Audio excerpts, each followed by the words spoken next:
Assalamualaikum warahmatullahi wabarakatuh. Sobat Quran yang entertain dimanapun Anda berada, mudah-mudahan kita selalu senantiasa diberikan Allah Subhanahu wa taala kesehatan dan keselamatan. Baik, dalam kesempatan kali ini kami akan menyampaikan tentang biografi Al-Quran.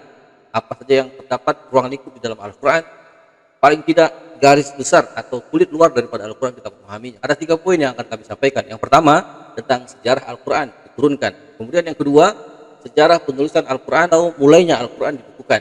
Kemudian yang ketiga, yaitu tentang biografi Al-Quran yang terdapat dalam Al-Quran itu sendiri. Sebelumnya, jangan lupa dukung channel ini, ketik like dan subscribe-nya jangan lupa diklik dan jangan lupa di-share. Mudah-mudahan video yang singkat bermanfaat buat semua kaum muslimin dimanapun berada. Baik, kita akan masuk pada bagian yang pertama, yaitu sejarah Al-Quran. Sejarah Al-Quran diturunkan ini ada 2 periodenya. Yang pertama, periode masa Nabi Muhammad SAW sebelum hijrah, atau ayat ini yang biasa disebut dengan ayat-ayat Makkiyah, yaitu ayat-ayat yang diturunkan pada saat Rasulullah sebelum hijrah, yaitu di kota Mekah, yaitu di mana Allah Subhanahu wa taala menurunkan Al-Quran, ayat-ayat Al-Quran, yaitu pada waktu Rasulullah berada di kota Mekah. Maka ayat-ayat ini disebut dengan ayat-ayat Makkiyah. Proses turunnya Al-Quran di kota Mekah yaitu selama lebih kurang 13 tahun, atau kalau secara rincinya yaitu 12 tahun 5 bulan. Ayat-ayat Makkiyah ini pada umumnya yaitu tentang akidah dan penguatan tauhid. Dan yang kedua yaitu proses Al-Quran diturunkan ketika Rasulullah SAW setelah hijriah, yaitu ketika Rasulullah berada di kota Madinah. Ayat-ayat ini disebut dengan ayat-ayat Madaniyah. Ayat-ayat ini menjelaskan tentang muamalat, syariat, dan hukum-hukum Islam. Di mana proses turunnya Al-Quran di kota Madinah ini yaitu selama lebih kurang 10 tahun, atau secara rincinya yaitu sekitar 9 tahun 9 bulan. Di mana ayat-ayat Madaniyah ini pada umumnya menceritakan tentang muamalat, syariat, dan hukum-hukum Islam. Kemudian poin yang kedua yaitu siapakah orang yang pertama kali membukukan Al-Quran.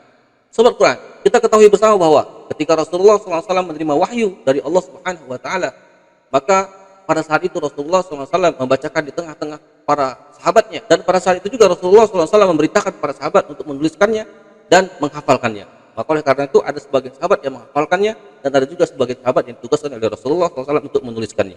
Nah, siapakah orang yang pertama kali menuliskan Al-Quran? Yaitu Rasulullah SAW tugaskan kepada para sahabatnya, di antaranya adalah Zaid bin Sabit, kemudian Ali bin Abi Thalib, Muawiyah bin Abu Sufyan, kemudian Ubay bin Ka'ab. Nah, inilah sahabat Rasulullah, beberapa sahabat Rasulullah yang ditugaskan oleh Rasulullah untuk menuliskan Al-Quran yang pertama sekali. Kita ketahui bahwa pada saat itu Al-Quran dituliskan yaitu di pelepah-pelepah kurma, kemudian di batu-batuan, di tulang-tulang, dan di daun-daun. Itulah proses pertama kali Al-Quran dituliskan. Tak hanya sampai di situ, bahwa ketika di zaman Khalifah Abu Bakar As-Siddiq, maka pada saat itu memerintahkan kepada Zaid bin Thabit yang merupakan salah satu penulis Al-Quran pertama kali di zaman Nabi Muhammad SAW, ditugaskan oleh Abu Bakar As-Siddiq untuk mengumpulkan Al-Quran. Dan selesainya pengumpulan Al-Quran itu pada masanya Khalifah Utsman bin Affan. Sekarang kita masuk pada poin yang ketiga, yaitu tentang biografi Al-Quran yang terdapat pada Al-Quran itu sendiri. Nah, inilah yang paling penting yang semestinya kita harus wajib tahu setiap kaum muslimin. Yang pertama, Al-Quran terdiri dari 30 juz. Kemudian yang keduanya, Al-Quran terdiri dari 114 surat. Kemudian jumlah ayat daripada Al-Quran secara keseluruhannya yaitu berjumlah 6.666 ayat. Sahabat Quran, tentang jumlah seluruh ayat 6.666 ayat ini, kita ketahui bahwa para ulama, yaitu ulama-ulama Al-Quran dunia, walaupun berbeda pendapat tentang jumlah, ada yang mengatakan sekitar 6.240 lebih, ada yang mengatakan sekitar 6.300 lebih. Cuma kesepakatan para ulama secara umum, yaitu agar lebih gampang diingat dan gampang untuk dipahami, maka sebagian para ulama bersepakat bahwa jumlahnya itu adalah 6.666 ayat dengan rincian sebagai berikut. Yang pertama, yaitu di dalam Al-Quran ada yang namanya ayat Al-Amr. Al-Amr itu adalah surat tentang perintah, di mana tentang ayat yang mengenai perintah ini terdapat 1000 ayat. Kemudian yang kedua yaitu ayat yang berkaitan dengan An-Nahi, yaitu tentang larangan, yaitu berjumlah 1000 ayat.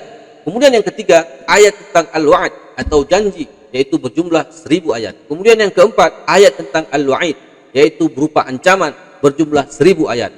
Kemudian yang kelima ayat yang menceritakan tentang Al-Qasas atau Wal Akbar, kisah-kisah dan informasi, yaitu berjumlah 1000 ayat. Kemudian yang keenam surat Al-Ibr Wal Amthal, yaitu pelajaran dan perumpamaan, berjumlah 1000 ayat. Ada 6 poin atau ada 6 kriteria yang jumlah ayat secara keseluruhannya 1000. maka totalnya 6.000. Kemudian penjelasan yang lain yaitu pada poin yang ke-7 tentang al-haram wal halal, yaitu tentang halal dan haram berjumlah 500 ayat. Kemudian yang ke-8 tentang ad-du'a. Ad-du'a itu ayat tentang doa yaitu berjumlah 100 ayat. Kemudian yang terakhir ayat tentang an-nasikh wal mansukh yaitu berjumlah 66 ayat. Inilah biografi Al-Qur'an yang kita semestinya harus tahu, semestinya kita harus memahami sebagai kaum muslimin. Kemudian apalagi yang harus kita ketahui tentang Al-Qur'an, yaitu ada ayat yang pertama kali diturunkan dalam Al-Qur'an. Ayat yang pertama kali Allah Subhanahu wa taala turunkan yaitu dapat pada surat Al-Alaq, yaitu ayat 1 sampai ayat 5 yang berbunyi A'udzubillahi minasyaitonir rajim. Bismillahirrahmanirrahim. Iqra bismi rabbikal ladzi khalaq. Khalaqal insana min 'alaq. Iqra wa rabbukal akram alladzi 'allama bil qalam. 'allamal insana ma lam ya'lam. Ayat ini menceritakan tentang bahwa Allah Subhanahu wa taala memerintahkan kepada kita, bacalah dengan nama Tuhanmu yang Maha menciptakan. Secara keseluruhan makna daripada ayat ini mengingatkan kita agar kita terus belajar dan kita melihat situasi dan kondisi alam yang Allah Subhanahu wa taala memerintahkannya kepada kita. Ada ayat yang pertama turun, tentu pasti ada ayat yang terakhir. Nah, terdapat pada surat Al-Maidah ayat 3. Apa bunyinya? Al-yauma akmaltu lakum dinakum wa atmamtu 'alaikum ni'mati wa raditu lakumul Islam madinah.